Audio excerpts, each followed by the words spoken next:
animals. Roger that, Wilson. All right, folks, you heard him. Keep those eyes open, especially here in the forest, because the animals tend to blend into the background with their natural colors and markings. Right over here up on the hill on your right-hand side, folks, these are called okapi. Now, they have similar stripes to a zebra, but they are actually the only known relative to the giraffe and were discovered in 1901 by the Westerners.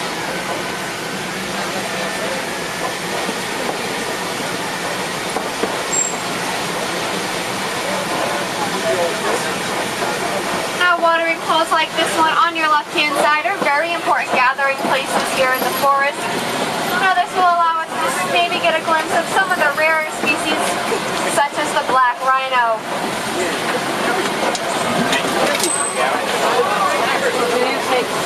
Now, unfortunately, the black rhino story is very sad. These animals have been hunted to nearly extinction, and there's only about 4,200 of these magnificent creatures left in all of Africa. Now, these animals can weigh up to 3,000 pounds. That hide can be 1 inch thick, and they can even reach speeds of 35 miles an hour. Now, that makes these animals almost indestructible, except at the hands of those poachers.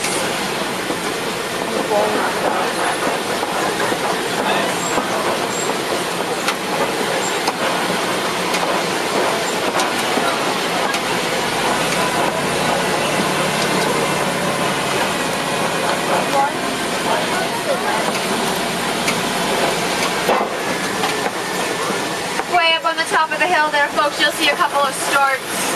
These are called saddle-built storks, and they're the tallest stork in Africa. Now, they can be up to 5 feet tall and have a wingspan between 8 and 9 feet. Now, they get that name saddle-built because there's actually a yellow piece of skin on their bill. It's actually shaped like a saddle. Now, as I take you deeper into the forest here, we're going to come up on the Safi River, and this tends to be home to some Nile hippos. Hippos are among the largest animals here in Africa. Now, at birth, a baby calf can already weigh up to 85 pounds, and those full-grown males can tip the scales at 5,000 pounds.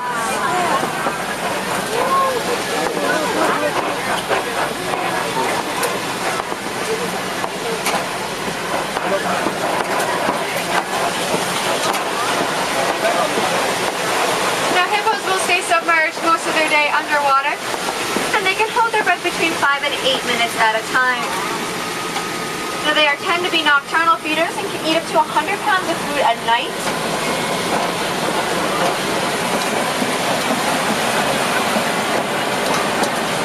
Oh, look! Those large and gray birds you see there on the island, these are called pink-backed pelicans.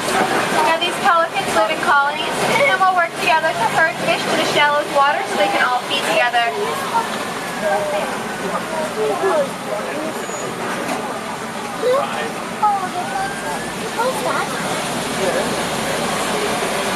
Let's take you deep in the forest here. Now, if there are Nile hippos here in Africa, there have to be Nile crocodiles somewhere. I will keep my eyes open for you folks, see if I can spot any along the way.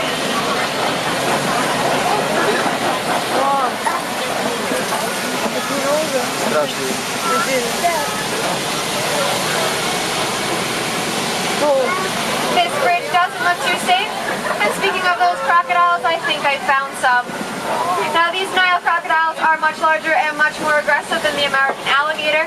They can grow between 18 and 20 feet in length and snap down with those jaws with 1,200 pounds of pressure. Now, I don't know about you folks, but they still look pretty hungry, so I'm going to get you out of this forest and onto the savannah. Now, on the savannah, we're going to see a totally different ecosystem. Simba one, come in. Warden, this is Simba 1. Over. Just wanted to let you know that my ground patrol has seen a lot of elephant activity near the Red Lake pit. You definitely want to check out that area. Roger that, Wilson. We'll keep our eyes open, and we'll be there in just a couple of days. Now, speaking of different, this upside-down looking tree on your right-hand side, this is called the baobab tree.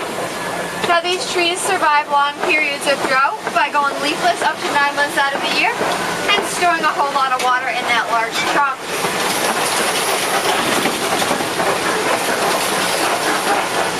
This outlook right here is my favorite view of the whole savannah. This is called Serengeti grasslands. And these grasslands can stretch up to hundreds of miles across East Africa. Now this is also known as the superhighway for millions of migrating animals each year, and it's also the wild Africa that we're all trying to conserve. Now the landscape that surrounds you is created by the animals that live here.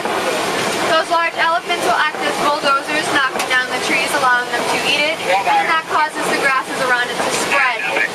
Those tall giraffes will act as pruning shears, and will trim the undersides of those trees, allowing in more light. And then the zebras and the large antelope will act as the lawnmowers and mow down the grass, causing new shoots to grow. And then the small little nibblers like gazelles and warthogs will act as edgers and trim up around the corners. Now in this natural balance system, there's plenty of food here for everyone.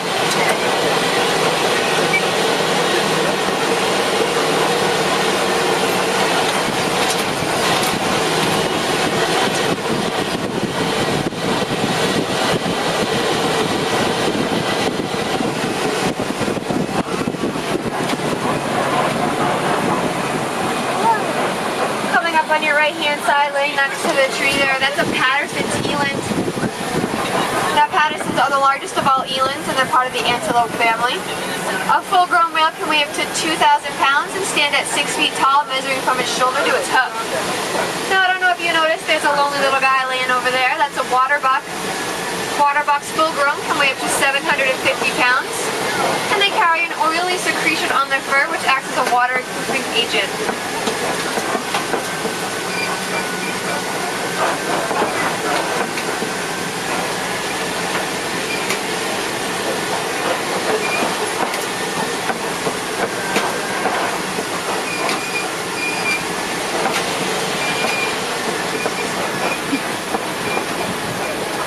Now I don't know if you noticed that tall cone of earth back there, that was a termite mound.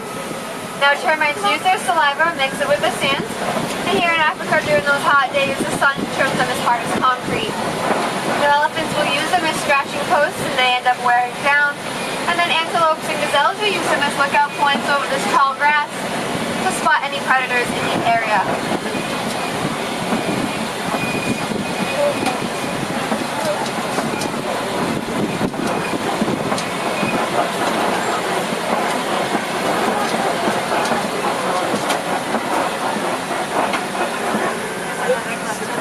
For you.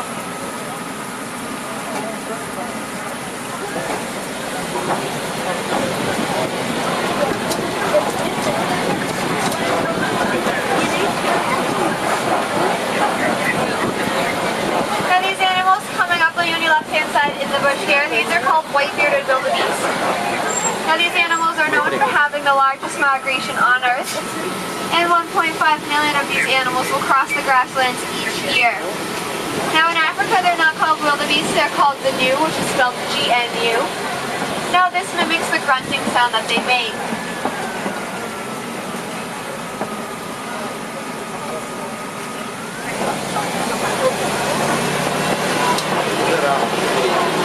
Up right here on the hill you'll see Ankole cattle. Now these cattle are also known as Watusi cattle for the tribe that domesticated them. And those large horns on their head there can grow up to 6 feet in length.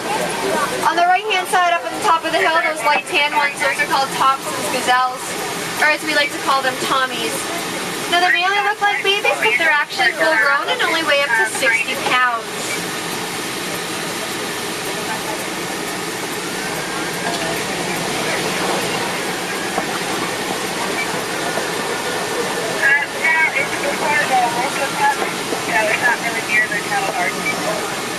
We are coming up on a couple of giraffes here. I'll pull up in just a moment.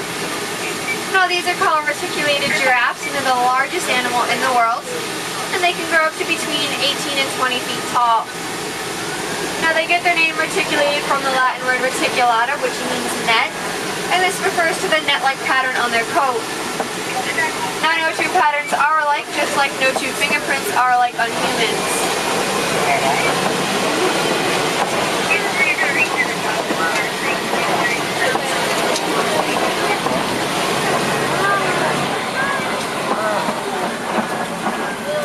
Now there are a couple of babies here, and a baby giraffe at birth can already stand at 6 feet tall, looking a full-grown human in the eye.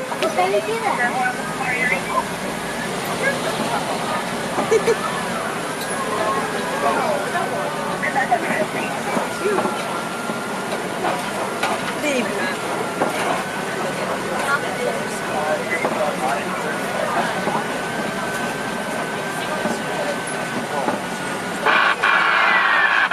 Zimmerman, it is Wilson. What is your location? Over. We are by Monkey Point. Olsen, what's up? Keep your eyes open for me. We picked up a baby elephant that was wandering off on its own. We can't find the mother. I'm afraid torches may be in the reserve. Roger that, Wilson. We will keep our eyes open for you. Now, Monkey Point got its name from a colony of mandrills that tend to gather here. Maybe you folks will be a little bit lucky and get a glimpse of those animals today.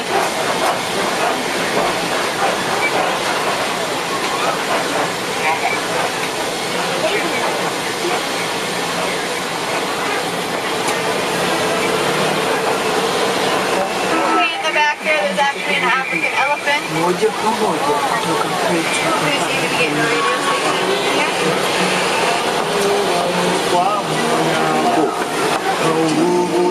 It seems like our road's getting close. Must be due to that herd of that elephant that just went by. Now I'm gonna have to take you on a different path, folks. Hopefully you'll get us to elephant country just a little bit sooner.